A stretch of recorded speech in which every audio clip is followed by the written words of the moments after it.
Tim's News Explosion. Tim's News Explosion. Tim's News Explosion. Tim's News Explosion. Tim's News Explosion. Tim's News Explosion. Tim's News Explosion. Tim's News Explosion.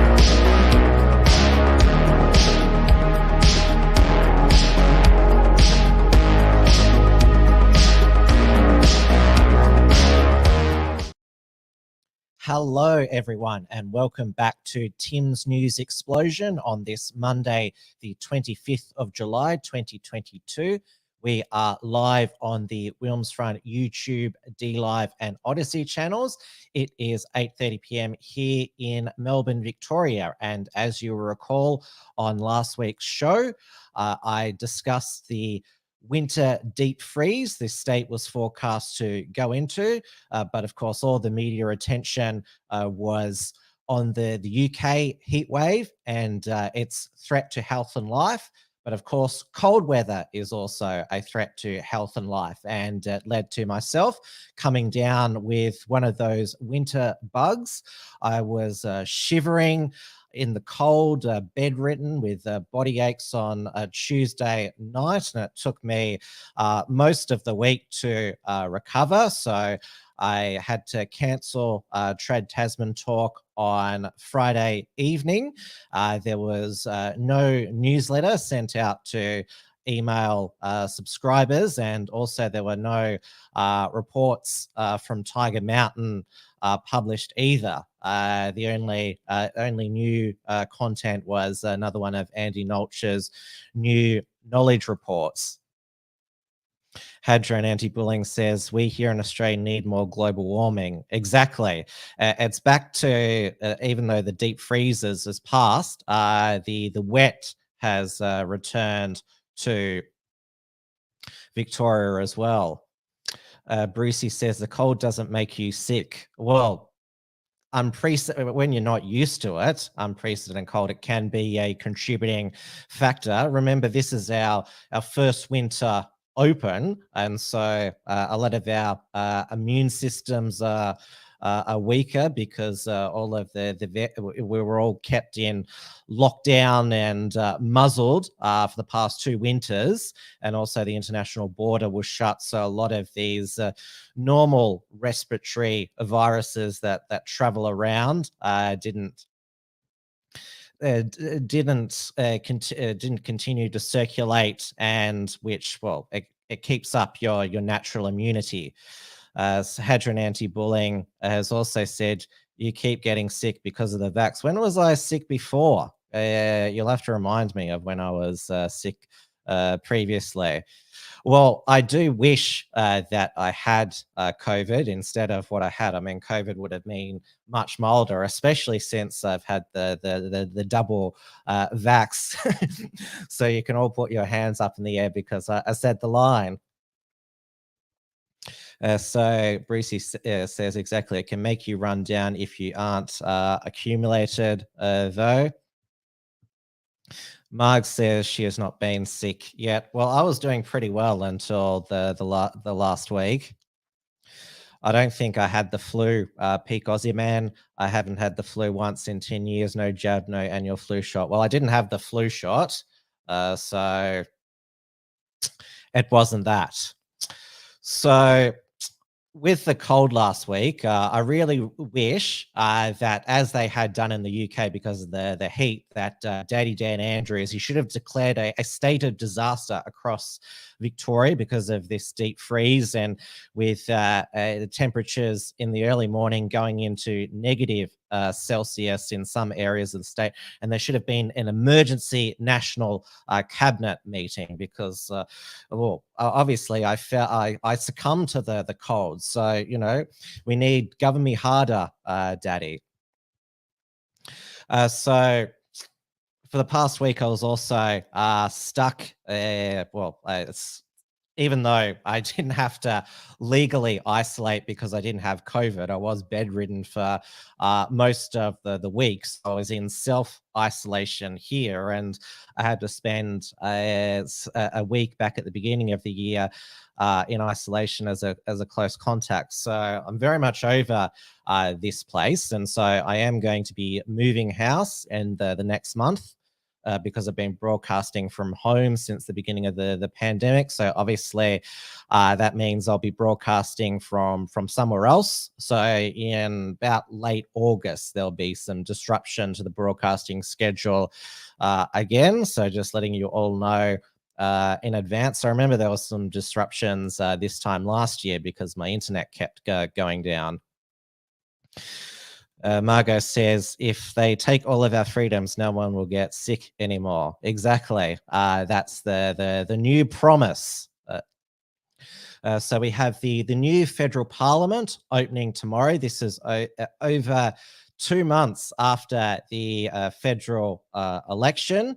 And we've had in the meantime the new Prime Minister, Anthony Albanese, Anil Albo, whatever you want to call him. He and his ministers jet-setting around the world. But as Parliament is resuming, the political discourse has been dominated by another globalist biosecurity threat, and that is foot-and-mouth disease. On our doorstep, there's an outbreak in Bali, which I've previously said, if it came into Australia, could threaten our $80 billion livestock industry. We've had our bee population threatened by the importation of this mite previously. There was over 6 million bees that had to be exterminated, and bees, they're not just needed for honey in Australia, they're also needed to pollinate crops. P. Cosiman says, good on Dutton calling out our open borders. Yes, Peter Dutton today on 2GB said, shut the border. Peter Dutton stands firm on foot and mouth disease. He is Shadow Home Affairs Minister Karen Andrews wants the border shut. So does Barnaby Joyce. He actually had a head-to-head with the Agriculture Minister Murray Watt on Sunrise. It should be noted that Murray Watt, his background is a solicitor. It is not, he doesn't have any background in agriculture or agri business. So Dutton has said, I believe that we should shut the border, but I think the Prime Minister needs to explain why that has not happened. And Barnaby Joyce said it's negligent incompetence. It's, if there's a risk, you must stop it. You must close the borders. The alternative is that there is no alternative. People think this is just about farmers. It's not about you. It's about you and your cost of living. And I see that the consensus amongst the commenters here is that slam the border shut. So you're clearly not triggered like I am by the talk about border closures after what Australia was a hermit kingdom for over 18 months. And so it brings up for me all of the bad memories from the lockdowns and the biomedical security state that we endured. Margot says, how many times have we heard the police say shut the border? Well, we've heard them say it a lot over the past 2.5 years. Although the Labor government, they have kept the boats stopped. The new Home Affairs Minister, Claire O'Neill, she went to Sri Lanka to meet, you'd call it, the previous government now to stop boats leaving from Sri Lanka to Australia. And she also, released a, damning report from the Home Affairs Secretary, Mike Pizzullo, over the Morrison government, the Liberal Party. Well, the Morrison government put out a statement about that boat being intercepted on election day from Sri Lanka, and then the Liberal Party put it out as a text message on election day. But yes, obviously, I know that there is a consensus here that we don't want mass migration to return to Australia post-pandemic, and I know that big business, they want the cheap labour to return. But if we were to shut the border with Indonesia, then we'll be locking out our own citizens again, like we did, leaving them stranded and in some cases destitute, like we did over the past 2 years of closed borders. And so the new agricultural minister, Murray Watt, he's talked about enhanced biosecurity measures. So he said we would only consider closing the borders to Indonesia if we completely lost confidence that they weren't doing anything to manage the outbreak, and that is not the case. So the measures that have been rolled out at international airports. So all those returning from Indonesia were risk assessed by border officials, which led to nearly 3,700 travellers more intensively being assessed or questioned by biosecurity officers at Melbourne Airport on Saturday alone. From this week, all airports that have direct flights from Indonesia will introduce sanitation foot mats. Mr. Watt said the response is unprecedented in regards to biosecurity threats. He called it the strongest ever response that any Australian government has ever done for a biosecurity threat. Within about 24 hours, we ramped up the first measures. We've now got extra biosecurity officers at airports. We've got extra detector dogs at airports. Every single plane that comes in from Indonesia is getting played a specific message about foot-and-mouth disease. As of last week, more than 360,000 animals across more than 20 provinces in Indonesia had been infected.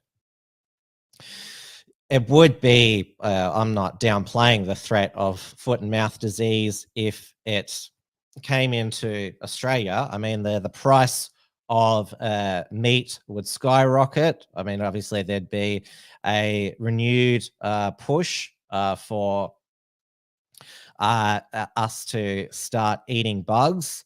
But obviously with this heightened biosecurity alert times that we live in, I mean, we've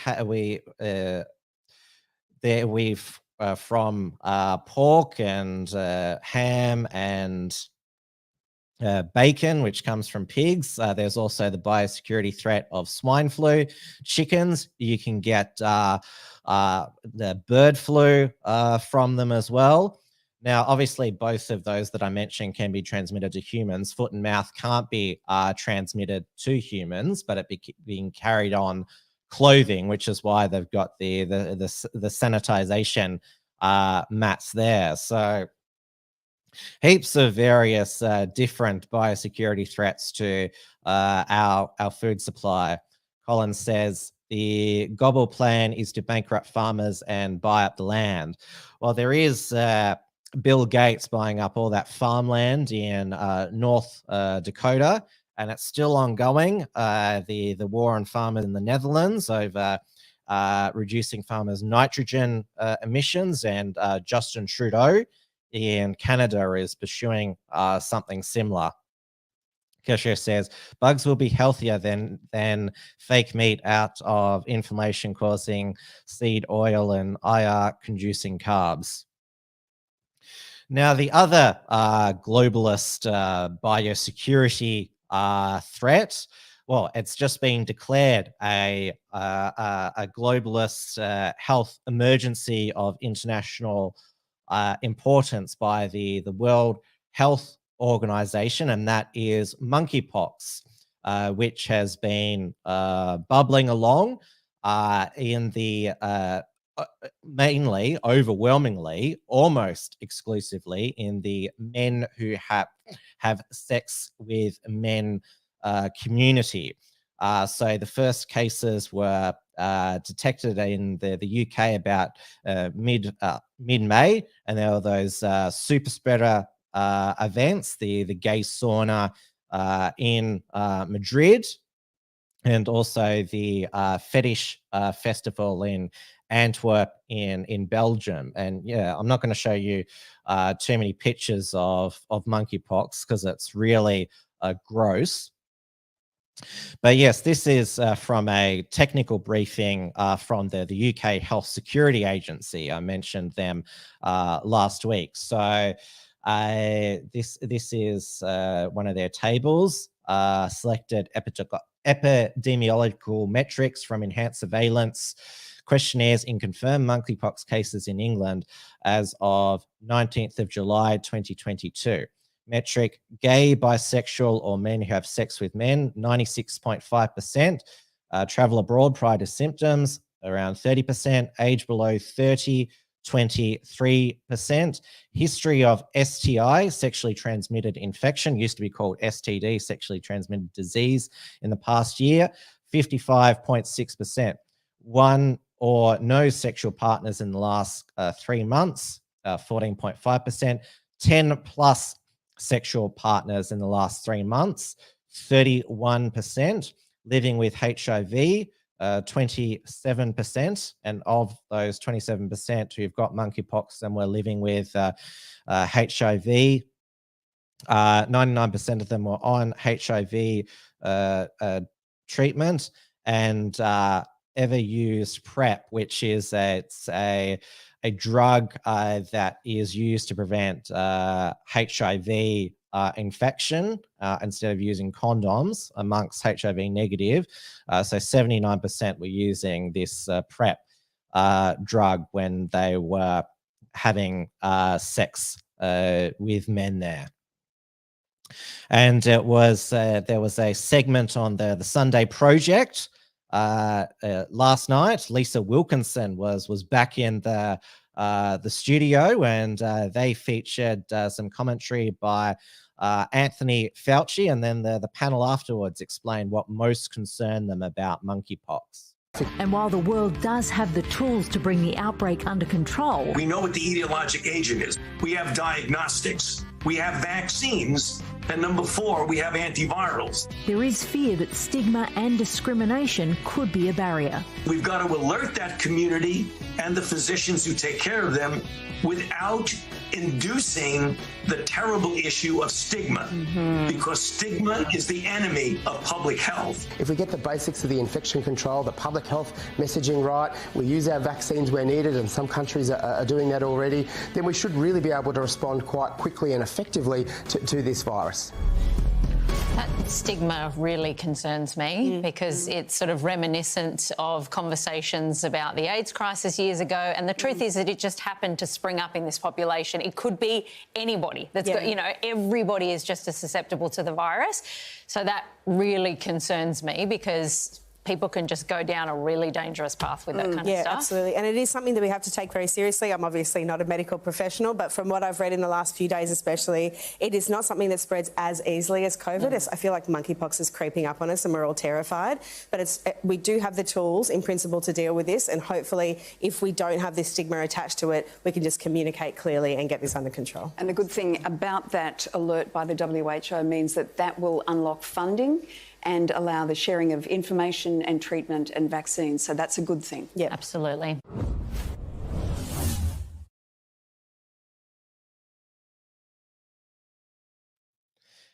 Peak Aussieman points out, oh, really? So COVID stigma is now a no-no? Of course not. But yes, there was heaps of stigmatization of people who got COVID over the past 2 years, that they must have been doing something wrong, must have been breaking the rules, they were being reckless. And Brucey says maskless purebloods weren't stigmatized.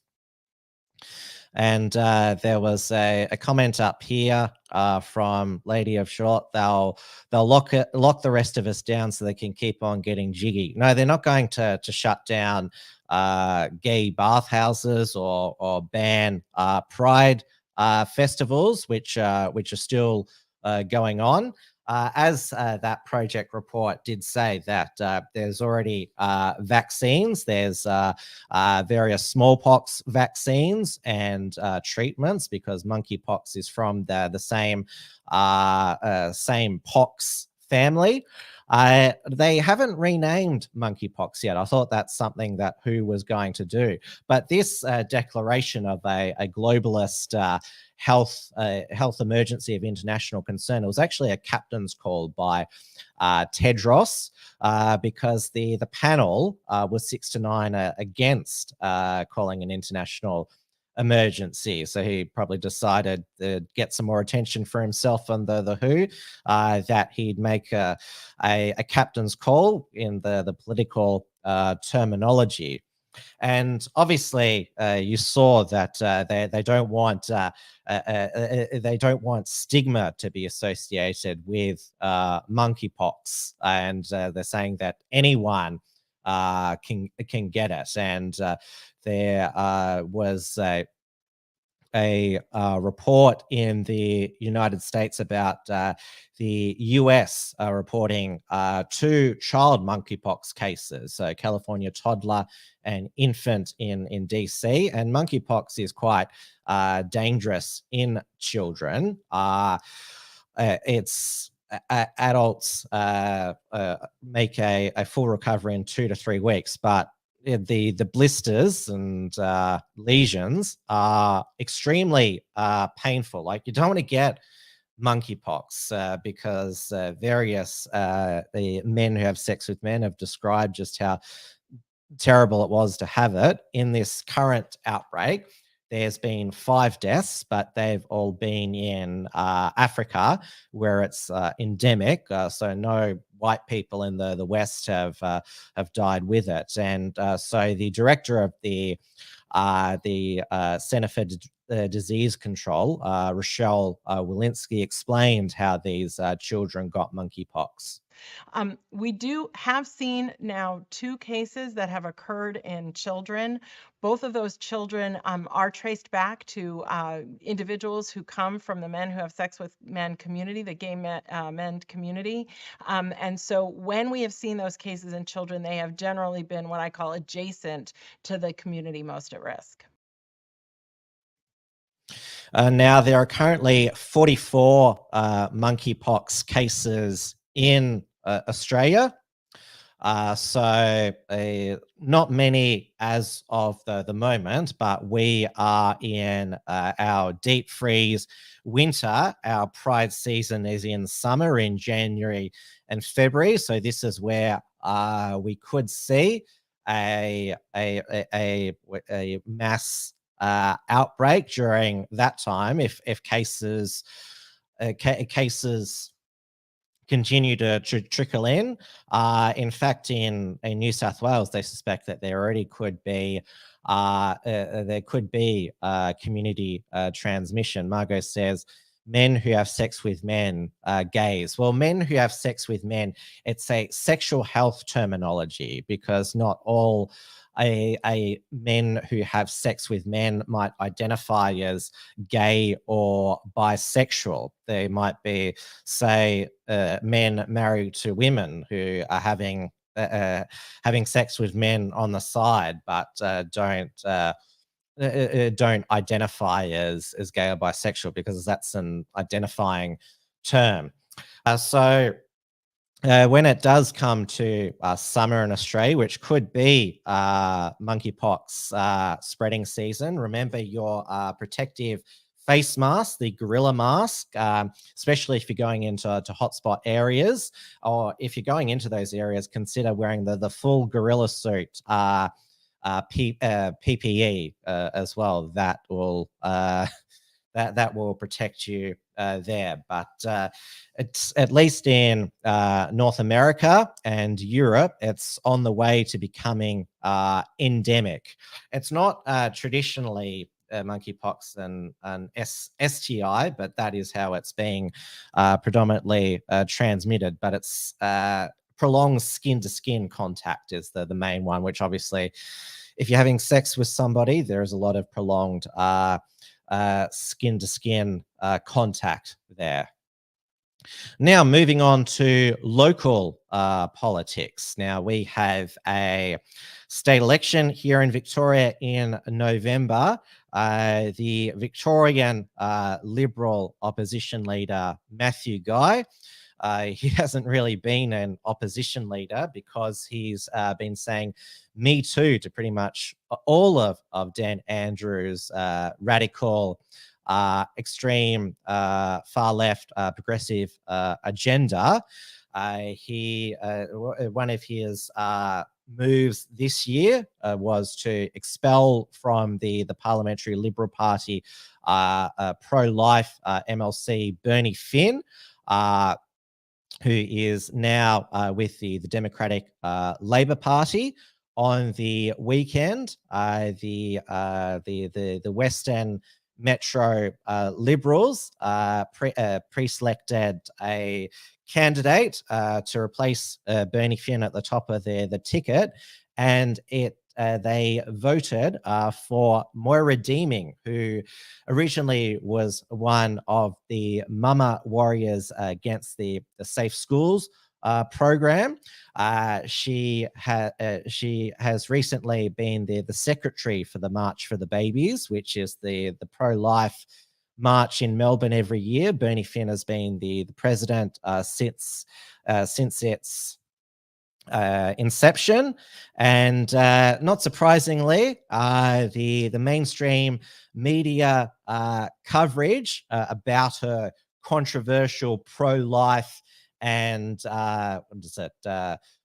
pro two genders views were in the media, and she earned a rebuke from Dan's new health minister, Anne-Marie Thomas. The Liberal Party has drawn criticism over its candidate to replace expelled MP Bernie Finn. Moira Deeming has publicly slammed abortion, calling it a terrible evil. We believe that abortion is a healthcare service, and we believe in women's right to choose. In an online article last October, Moira Deeming wrote each abortion wounds a mother and father and murders an unborn child. She's expressed her views, as far as I can see, and tell me otherwise, in a fairly respectful way, and she's entitled to have a different point of view from a lot of people. What we've seen here is a political party that made a big song and dance about kicking out Bernie Finn, and now they've pre-selected a Bernie Finn clone. Unlike the Labor Party, I mean, we are not clones, we're not lapdogs to just one master. Finn has welcomed Miss Deeming's selection, saying it's a great result for the West and for conservatism. Yeah, I disagreed with nothing that Moira said, but yeah, her views are very offensive to Dan Andrews' socialist left government, and Dan Andrews himself said any weaponized political debate was harmful to the LGBTQI community. I'm not here to comment on the Liberal Party and some of the transphobic, homophobic, and frankly, un-Victorian kind of hatred. Dictator Dan, he's declared himself the arbiter of what's Victorian and un-Victorian behavior or views. Dan says, we're all equal and we all should be respected. Sorry, I couldn't say quote Dan Andrews with a straight face. We should all be safe. We should all be valued for who we are, and we shouldn't have to be hiding who we are. We shouldn't have to be fearful that we're not going to be accepted. What, like purebloods? Last week, Guy said that he expected discipline from Liberal MPs and for his colleagues to uphold standards in the public discourse there. But obviously, this is a huge rebuke for Matthew Guy, the grassroots Liberal members choosing choosing Moira Deeming to succeed Bernie Finn, and you saw with Dan Andrews and Marianne Thomas comments, they're basically already that personed Moira, and you saw Marianne Thomas call her a clone of Bernie. Excuse me, Bernie is a man and Moira is a woman. So how can a clone of a man be a woman? But then again, they don't believe in gender.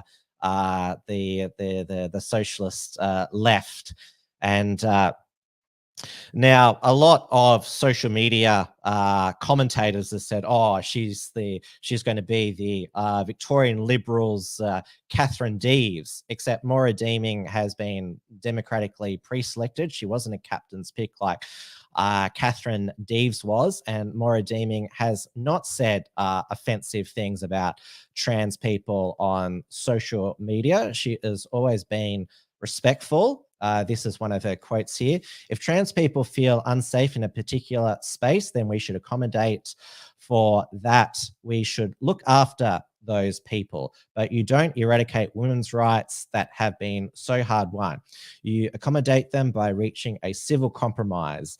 That is not discrimination. That is a civil society." She's currently a Melton city councillor, and she's been keeping a watchful eye on the council finances, making sure it's not going to fund woke things such as lobbying against Australia Day and Drag Queen Story Hour.